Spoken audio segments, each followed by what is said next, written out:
Hello guys, it's Glurmit here. Apologies for not being able to stream my last GAC round. What I've done is I've put together a compilation of all my battles. Unfortunately, I couldn't get clips from the third matchup of the previous GAC round, so we've only got the second one. The overall result was 2 wins and a loss, which I don't think is too bad. There's a lot to improve on, but for the most part I hope you enjoy this video here.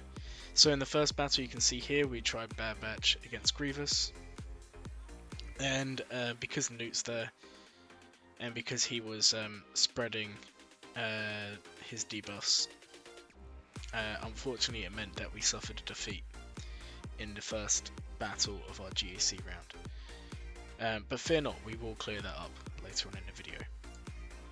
Up next we have Imperial Troopers against Nightsisters. This is a straightforward battle that will almost always guarantee you max banners. Just make sure to take out Daka first, and then it's an easy win.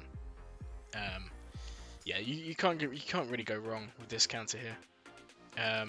So if you struggle against Nightsisters, Imperial Troopers might be the way. In the next battle, we see First Order against ROLO. Now, strangely, this was Lando lead. It would have been better with ROLO lead, but it's just what happens sometimes. It's a pretty straightforward counter here. Just Phasma lead with leftover First Order.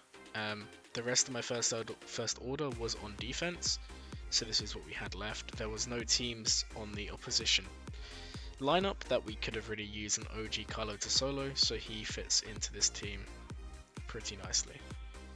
Nothing too complicated here, and yeah.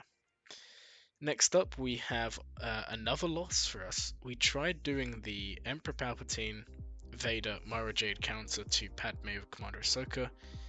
Unfortunately, I just was not quick enough with my Vader, and they took Mara Jade out on the first turn. This could have gone very differently if either they didn't target Mara Jade, or if we went first. So it is a counter that can work, and we'll be trying it again in the future. But unfortunately, this just did not go very well. So we sent up a cleanup, and this is funny in a way. I thought, yeah, we'll send in Bossk and the Bounty Hunters, and we'll make it a quick and easy battle. But then I completely forgot that Padme is giving so much protection up. So this battle took almost the entire 5 minutes, and that could have been avoided if we just took Aurra lead. If Aurra was the lead, we would have been done in about 40 or 50 seconds. So I'm not gonna make you all sit here and sit through the entire 5 minutes of pain, so I sped it up. But man, this battle was, I mean, it was a win. We won, but it was frustrating. All because I made a very, just a very odd mistake. But this is what happens. Sometimes when you start losing a GAC, you can make rash decisions and not think it through. So I'd recommend any of you who watch, just take a second thought. Just think, should I really be sending in Bossk lead against Padme? And the answer is probably no. You probably shouldn't. But yeah, in the end, we get through it. It takes a long time. And yeah, we could have taken Padme out with the Disintegrate, but my thought process here was if we did that, we risked Anakin nuking Mando or Greef. Next up, we have the cleanup for the Grievous earlier, and we just sent CLS in. Based on what we had to go up against, CLS wasn't needed for any big teams, and he's a pretty good team for cleanup, so we just sent that in. And then we have the leftover Bounty Hunters, or a lead, against a Qui-Gon team without the Omicron. Nothing too fancy here, not too difficult. I think Cad Bane does die, unfortunately, but for the most part, quick, clean, easy. And now on to another loss. So I've been trying out Padme with Jawas. Unfortunately, I didn't mod prior to this GAC to do this. It was more of a decision I made mid GAC. So what's happened is the Jawas aren't modded with health, only health. And if I'm going to do this Padme lead, they really need as high health as you can get.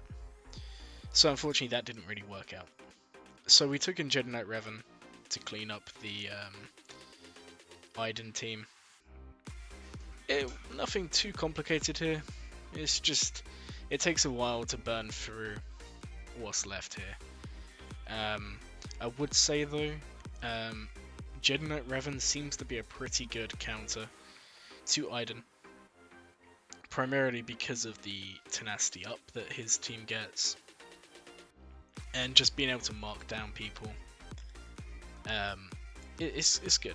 Jedi Knight Revan works well.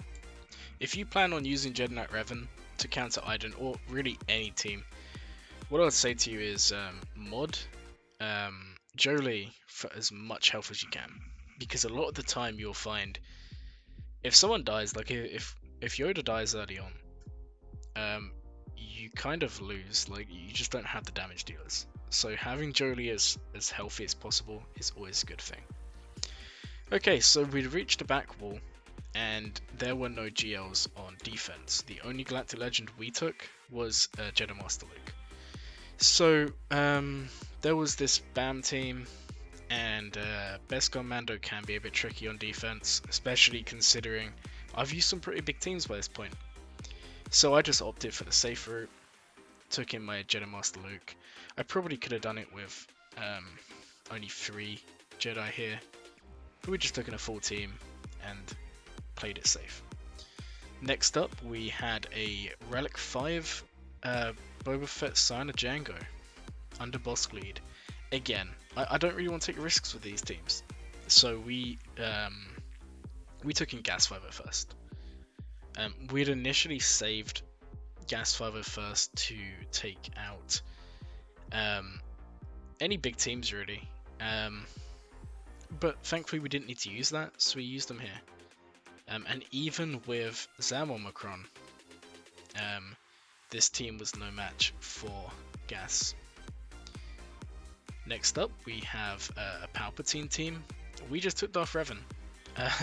If any of you watched the stream the other day, you'll know how much of a pain Mara Jade teams with Palpatine can be, especially when you mess it up and preload it. So I just played it safe. My Darth Revan isn't very fast, so we used him there. And next up, we've got Grievous, and we used Wat Tambor here. We didn't use him anywhere else, so I figured I'd use him in this team. And again, we probably could have undermanned this team, but I had a few losses and I just wanted to play this safe. So we just took Grievous in with the droids and Wat Tambor and made an easy battle of that. Here we have a Mothma team up against a First Order team. And the important thing here is the opponent has high relics or SLKR requirement relics on all their First Order, whereas my Mothma team only has a relic Mothma and a relic Cara Dune. Everyone else is ranging from gear 11, even gear 9 really, to gear 12. So not too hard a battle there. And finally we have the fleets. So in Kyber you now have to set 3 fleets on defense and take on 3 fleets, which can be a pain. Thankfully for me, I didn't have to do the last fleet battle, so there's only going to be 2 shown in this video. We did not attempt the Executor, because we'd won comfortably without doing so. So first up we've got Malevolence against Negotiator, which is a pretty straightforward battle. You just bring Spy. You can bring Soldier if you want, like I've done, but mainly you just want Spy. And that was pretty clean. And the final battle here is First Order against Rebels. And this is pretty straightforward. You just hunt the Millennium Falcon, and then you work around the rest of the ships and finish off the Falcon last. Thank you everyone for watching, and I hope you all have a good day. See you later.